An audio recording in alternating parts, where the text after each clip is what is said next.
So, good afternoon to one and all present here. So, our report is all about sociopathic disorder. So, the objective of this is to understand sociopathic disorder, to understand the management and treatment, and to understand home management of sociopathic patient after therapy.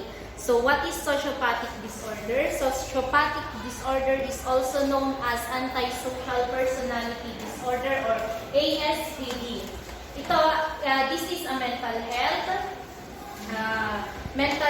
na condition na kung saan nababiolate nito yung mga karapatan ng ibang tao. Individuals with ASPD often engage in behaviors that exploit or act, manipulate or harm others without remorse, walang pakundangan. Risk factors are the following. Experience trauma or abuse in early childhood, yung mga naka-experience ng trauma or abuse nung kanilang kabataan or kanilang nung bata sila. Tsaka naka-experience ng SUD. SUD is the uncontrollable use of substance like illegal or legal drugs and even alcohols. Or yung isa ring risk factors nito is history of mental health conditions in your biological family. At saka neurobiological factors. Dito, yung neurobiological factors is yung iba yung pagkakadevelop ng kanyang brain structures and function na responsible from impulsive control or emotional regulation at saka decision making. So, next is pathophysiology. So, ang pathophysiology nito, pwedeng mag-start siya, pinagbubuntis ka pa lang.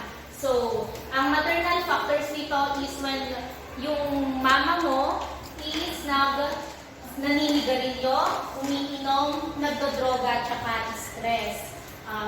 Pag pinanganak ka naman, meron siyang mga birth complication, which is maternal or paternal psychopathology, and pwede rin yung malnutrition. At saka, yung green-blue na kulay, yung blue na yan is environmental risk factors pala. Isa rin dito yung familial. Under familial is harsh and inconsistent discipline. Yung hindi tamang pagdidisiplina sa isang bata. Yung masyadong harsh, tapos hindi siya consistent, yung sinabihan mo siya ngayon, pag ginawa niya ulit, hindi mo na naman pinakialaman. Ganon. At saka, isa rin nakaka-epekto is yung parent and child conflict, yung hindi yung pagkakaintindihan ng bata kayo, ng mama mo, ng parents mo, at saka yung bata. Pure mental health problem po siya. So, isa rin dito, maltreatment or maltrato, at saka low socioeconomic status or poverty, yung kahirapan daw. Sa extrafamilial naman, pwedeng maka-apekto ang community violence at saka association with deviant peers. At saka itong yellow naman dito sa baba is dispositional risk factor, which is autonomic, neurocognitive, social information processing, temperament, at saka personality traits. Under ito ng mga genetic factor. So, signs of a sociopath. Una is violating social norms and laws. Hindi siya tumutupad sa mga laws, binaviolate niya yung mga batas. At saka pangalawa is impulsive aggressive behavior. So, hindi niya kontrolado yung mga paggalit siya, sobrang pagkagalit, ganon. At saka pangatlo is lack of empathy and values. Yung lack of empathy is wala siyang pake sa mga nararamdaman ng ibang tao. Ngayon pangatlo mo na signs of symptoms itong sociopath manipulature. Yung nagmamanipulate siya, on demand siya. Yung gusto niya yung nasusunod. And then, yung pang, saan ba tayo? Yung pang-anim, unable to continue is steady job. Hindi siya nang i-stay sa, kumbaga siya ay may trabaho. Gusto niya yung palipat-lipat. Hindi siya comfortable kung saan siya naka-assign. Ganon. And then, yung difficulty of controlling, ay ito, unable to maintain relationships pa pala. Yung hindi niya kaya i-maintain yung magandang relationship. Kumbaga meron siyang girlfriend or yung asawa. Yung care niya sa asawa, yung naglalak siya, failure niya, ayaw niya, wala siyang pake na, ganun. So next is being in superficial relationships. So yan, hindi siya nagpapaka-totoo. And then, difficulty in controlling impulses. Ito yung hindi niya nakokontrol yung kanyang galit. Kaya napupunta sa physical fighting. So number 10 is tendency to involve in physical fight. So yung taong may ASPD is lagi siyang involved sa mga away. Then number 11 is difficulty in managing responsibilities. So hindi niya kayang i-manage yung responsibilidad niya as a person. And then 12 is substance abuse. Yung kaya kanina yung these factors yung abuse sa paggamit ng alcohol or drugs. And then last is the never accepting flaws. Hindi siya tumatanggap ng pagkakamali. Hindi niya tinatanggap yung mga flaws na for example is kung mali yung ginagawa niya is para sa kanya is tama.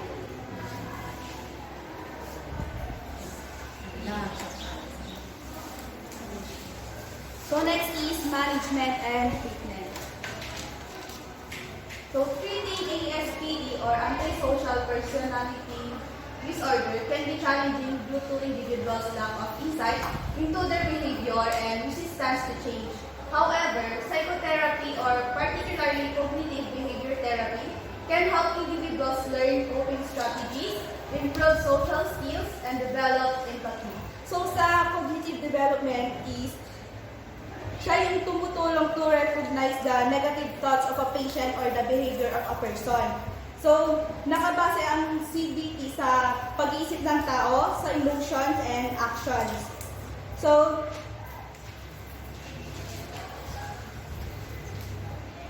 the way you think, feel about something can affect what you do. For example, di ba kapag nai-stress tayo, is na-apektuhan yung utak natin, iba-iba tayong isip, tapos yung nararamdaman natin is yung iba nga is nagbibigay na dahil hindi na nila alam yung gagawin, or yung iba is nakakapatay na ng ibang tao.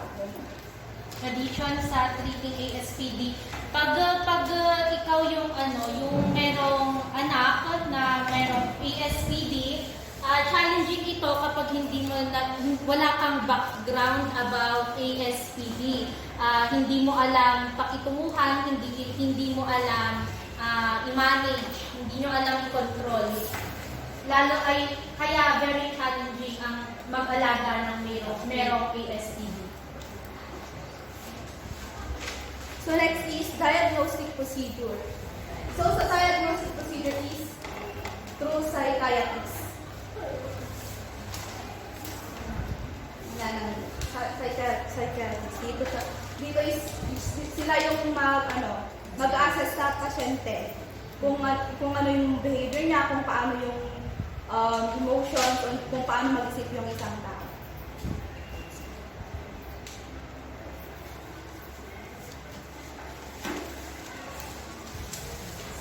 So the medicines, the sertraline. So sertraline is antidepressant and drugs. So kailangan siya ng prescription ng doctor. So the use is to treat major depressive, kaya nung sinabi ko antidepressant. So ang side effect is indigestion, nausea, diarrhea, loss of appetite. nosebleed, increased sweating, tiredness, sleep problems, insomnia, anxiety, loss of bladder control, and sexual problems. So yung dose niya is, so kailangan, of course, kailangan pa rin ng, bago ka mag-take ng medicine na to, kailangan mo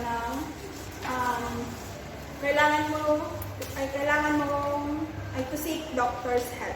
So, kailangan siya ng prescription, kailangan mo umattend ng regular therapy or sessions, and then, kung may mga side effects na nararamdaman ka, you need to report to your doctor, and then, ganun din sa mga symptoms, kung symptoms na nararamdaman mo. And then yung mga don'ts, wag sobrahan yung pag-take. Kung ano lang yung sinabi ng doktor na i-take mo, kung kailan, yun lang dapat sundin. Then, kung nag-take ka ng sertraline, kailangan avoid mag-take ng alcohol or recreational drugs. And then, don't expect, so dapat wag ka mag-expect na kung uminom ka na, kumbaga uminom ka ngayon, is gagaling na yung sakit mo. Then, avoid taking sertraline kung may allergy. So, fluoxetine, antidepressant, drug rin siya.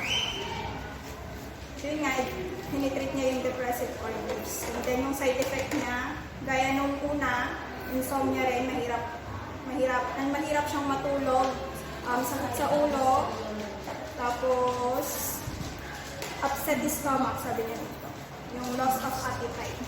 And then, those kailangan gawin is, gaya ng una, kailangan i-follow yung doctor's order. And then, give it time to work as it may several weeks to feel the full effects. Kailangan hintayin mo yung epekto ng drugs.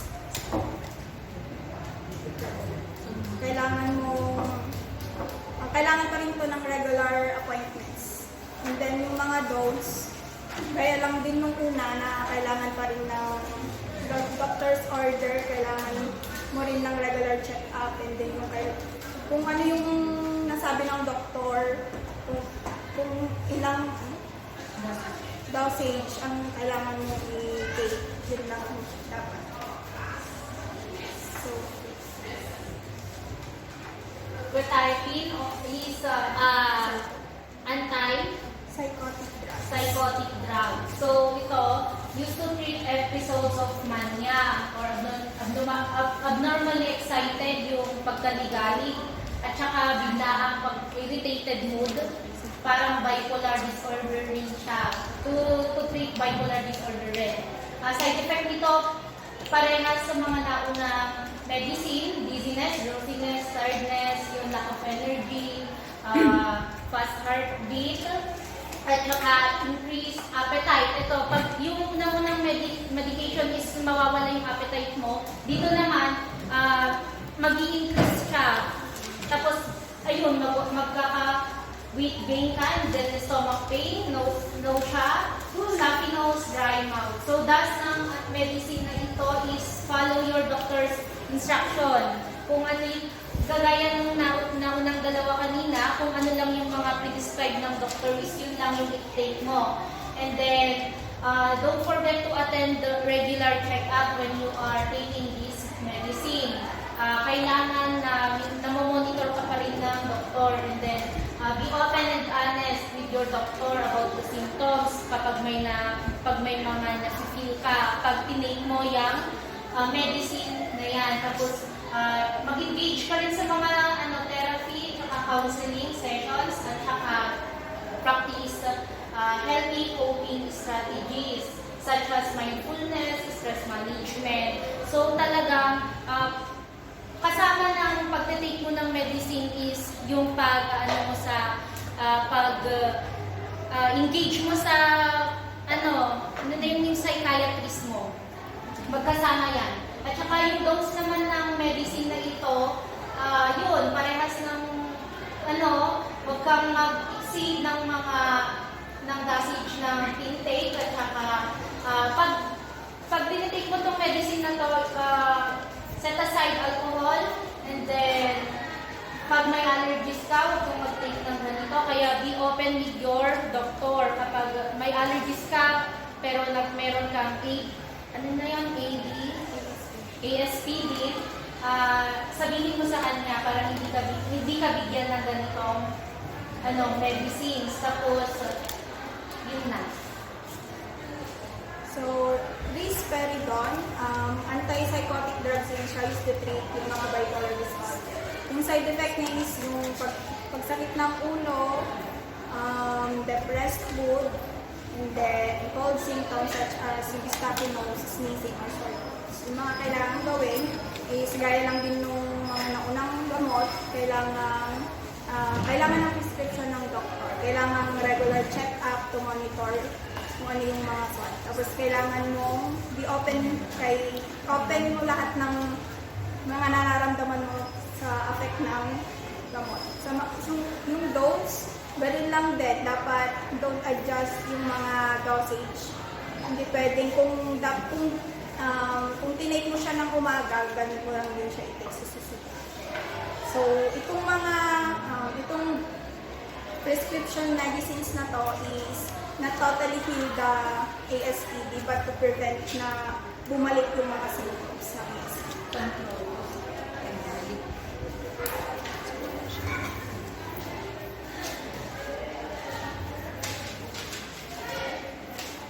Sa complications ng may disorder ng sociopathic ay ito. Abuse or cruelty. Nag-aabuso siya ng physically, nag-a-atake siya. And then, yung neglect, nag-neglect siya, yung wala siyang pakialam o yung kumbaga yung obligasyon niya ay ninineglect niya, ayaw niyang gawin. Then, of course naman yung suicide, familiar naman sa ating lahat, yung mga taong rebellious mind. Ganon. Then, substance use of disorder, yun pa rin na gumagamit siya ng mga bawal na gamot, nag-take siya ng mga alcohol, ganon. And then, arrest and incarceration, ayun, na-involve sila, pwede silang ma-arrest dahil violente sila sa community. And then, sa health complications, ito ang health complication, ito, mga depression, anxiety, and then, unable to meet personal, social, work, or academic commitments. Yung inability to meet personal, hindi niya kayang magawa yung normal, nagawain ng normal na isang tao. Siya ay yung parang example ko yung, kung bagang sabihin mong huwag niyang gawin, pero patuloy pa rin siyang gumagawa ng mga, yung gusto niya, to satisfy yung sarili niya. That's it.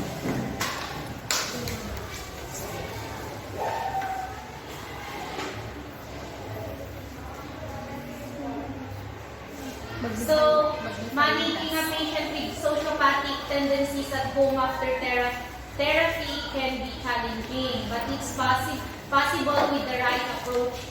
Here are some strategies. So, one strategy is to establish boundaries. Establishing boundaries, ito example nito is, wag kang mag-expect sa kanya ng, pag sinabi mo sa kanya, pag may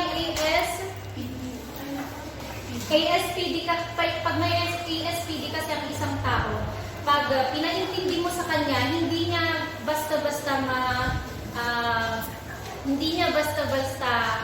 i-take yung sinasabi mo. Kailangan niya ay paulit-ulit pero slowly but surely yung pagkuhan mo sa kanya. And then, encourage accountability. Pag mayroon siyang ginawa, yun nga yung sinabi ko sa inyo kanina, pag mayroon siyang ginawang hindi maganda, make an action. Dapat is, ipaintindi niyo sa kanya na mali yung ginagawa niya para sa isip niya is kasi nabaliwan na, and then supporting environment. So ito napaka-importante nito pag sa treatment na isang merong ASPD, support system ba, yung family, yung background mo, para mas ma-encourage siyang mag-heal? Sa home management ito yung after therapy. So, ito, hanggang dito kanina teach as a supportive environment, and then dito na tayo sa teach coping skills. Turuan natin siya ng hinay-hinay para makapoke up siya, makabalik siya, hindi yung biglaan kasi hindi siya, pati-therapy na nga siya, parang matutorture na agad siya. So, hindi pwede yung gawin na mabilisan, so hinay-hinay para makapoke up siya. And then, One example ng coping skills is yung pag alam nyo meron siyang nagiging aggressive na siya, kausapin nyo tapos paglalaro yung mga ganon, yung painting, ganon, ibaling sa ibang atensyon yung pagka-agresibo niya. Pag nakikita nyo ng yun yung mga coping skills na pwede natin ituro sa kanya. Painting, ball games, yun, para mabaling lang yung attention niya sa iba. And then, promote empathy, yung ipropromote natin siya, yung concernment niya. Di ba dati siya, yung kahit papaano, yung mga may sakit kasi, may disorder na ganito sila, yung taong sinasabi na pusong bato. So, yun, ipropromote natin yung concernment niya, yung empathy, tulad ng feelings and emotions niya. And then, yung regular therapy, kailangan niya yung regular siyang, kahit tapos na-discharge na siya, pero kailangan pa rin siyang mag-follow up para mapatunayan na siya po ay free sa disorder na yan. And then, sa medication management, so of course, kailangan sundin po natin kung ano yung payo ng doktor. And then, safety measures, if there is history, harmful behavior, take necessary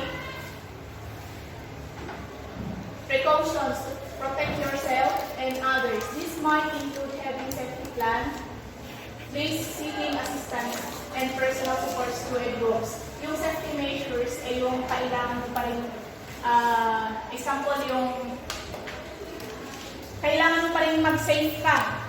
I-safety mo yung sarili mo din para hindi ka pwedeng saktan if in case na aatake yung kanyang sakit.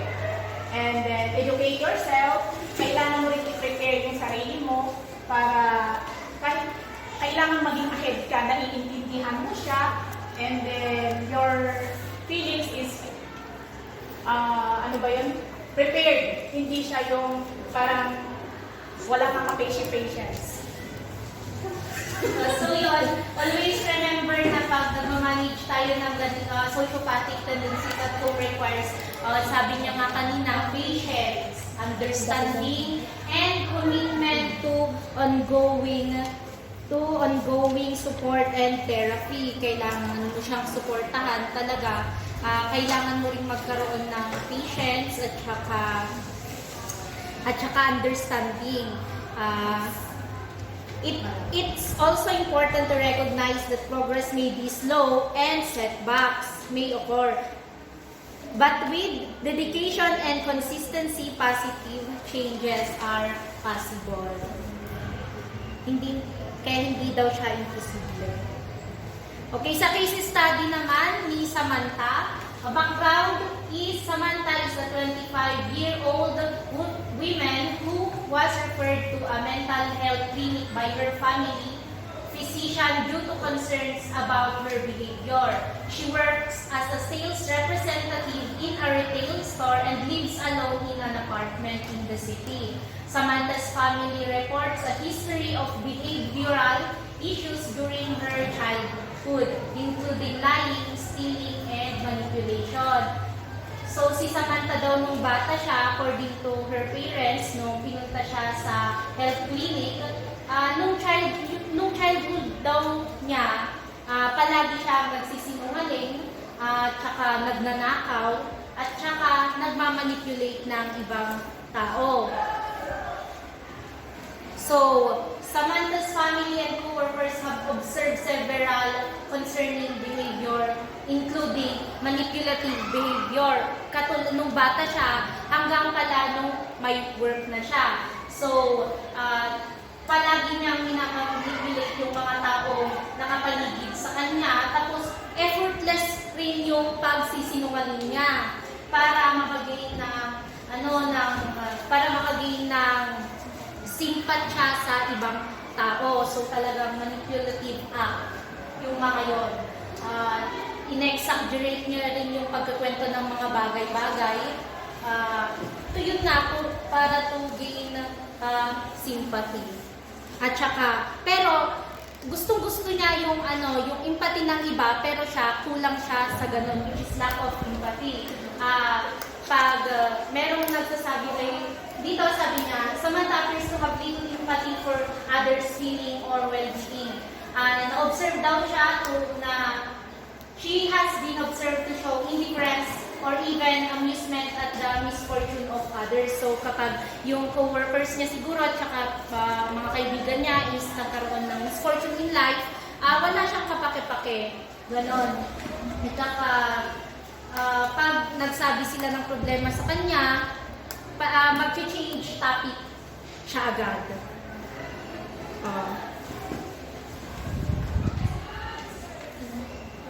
Number 3 is impulsivity. Impulsive siya sa lahat ng bagay na ginagawa niya without considering the consequence of her actions.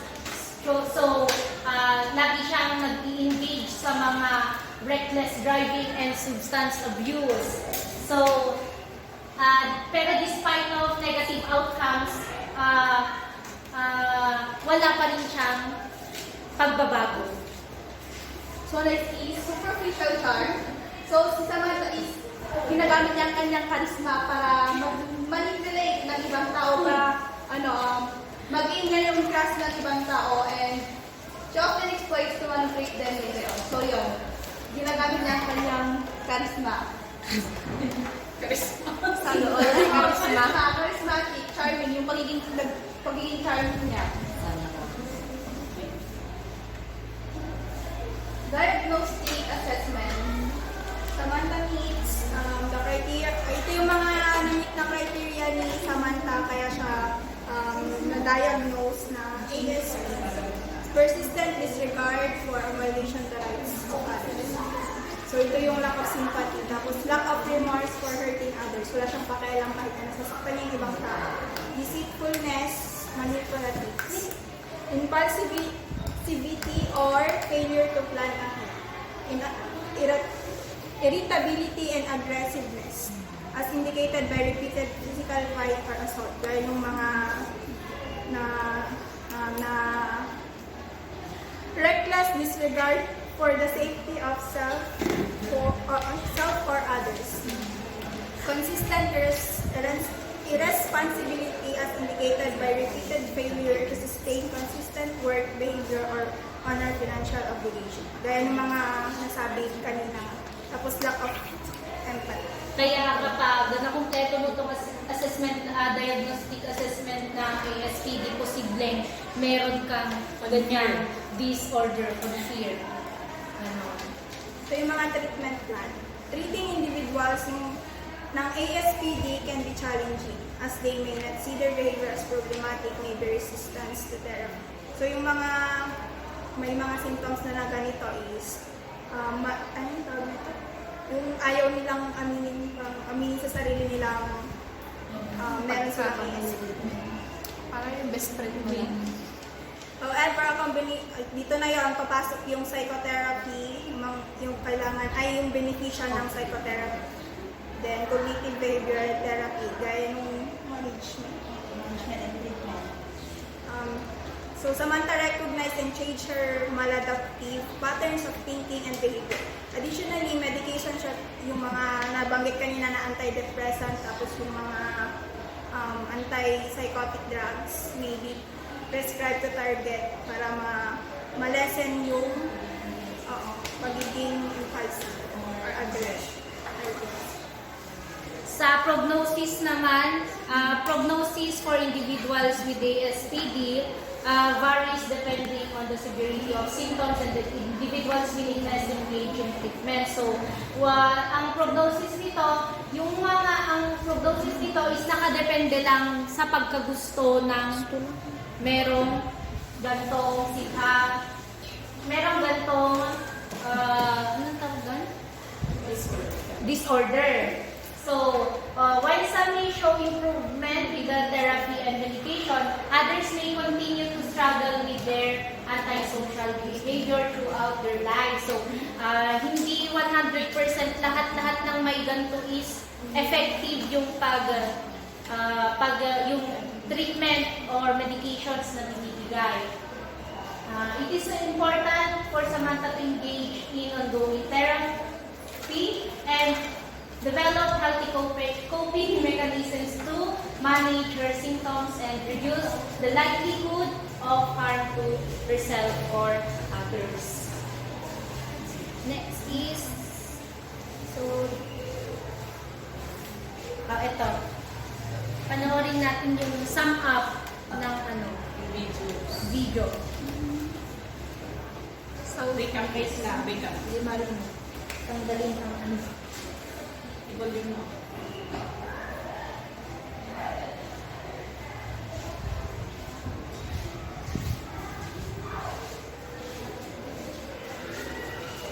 Kaya Sansan.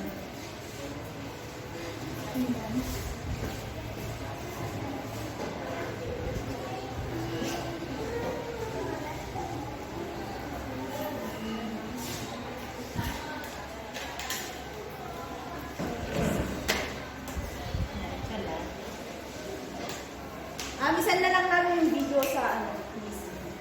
Okay. Sige po. Thank you. Parang summary din siya ng mga pinagsasabi namin para lang mas maintindihan ninyo. Any question po? Ano ka magkakita?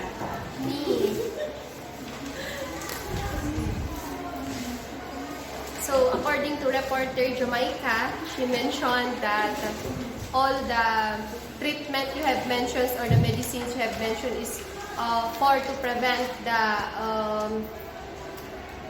yung pagbalik ng mga symptoms. So, wala bang specific na treatment for that disorder? Actually, it's mental health problem kasi kaya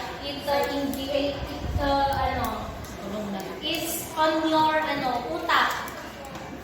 Parang yung pinaka lang natin is seek psychiatrist to improve your pananaw sa buhay. Para magkaroon ka ng pananaw sa buhay, yung parang maiwasan mo yung mga Malaking factor din yung support. yung Walang specific medicine Oo. for this disorder. no specific medicine siya. The medicine are just to control. Medication may be used to manage specific. There is no specific medicine to treat ASP. Next po. Next question, please. From Bulinas Group. What's your question? Ilang percent kaya sa Philippines ang nakaka-experience ng ASPD? Ilan na daw yun, Miss Jamaica? Or meron bang recorded na cases ng ASPD sa Philippines?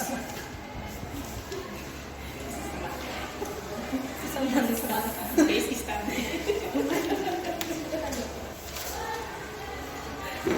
Hindi namin na-search yung percent. Kung meron ba dito sa Pilipinas, yung merong ASPD. Pero sure ako meron, marami. At saka hindi pa nila alam na meron na pala silang ASPD. Para yung Kasi kaibigan mo lang. by by just merely observing them, you can identify yung mga taong merong ganun. Lalo na nga yung sinabi niya kanina, pag wala kang background about nag-e-exist pala yung ASPD na yan, tayo na meron ng background, pag nakumpleto nila yung diagnostic assessment kanina, pwedeng meron silang ASPD. Pero sure ako meron din dito sa Pilipinas, pero hindi lang namin na-search kung ilang percent. Sasabihin namin sa GC mamaya. I have a question. So, as a future midwives, kung ano ang gagawin mo pag Pag may facility kang how Ano? can you manage or approach that? Encourage them to, di ba? Hindi naman tayo nagda-diagnose. When you yourself Oo, have alam ka naman, this- ay eto, merong ASPD. Sabi ko, meron ka pong ASPD, kailangan mo pong pumunta sa psychiatrist. So, siguro parang talk to them in, Lawakan mo yung pagkunawa. oo, ganun. Tapos, pero mahirap rin, kahit nasabihin natin, kasi sila nga, wala silang, baka pag sinabi mo yun, aatake yung pagka-aggressive nila, ikaw pa yung Kaya siguro sa family na lang, sabihin mo sa family members na parang observe your na parang kasi yung mga taong may ganyan, hindi nila tatanggapin sa sa sarili nila.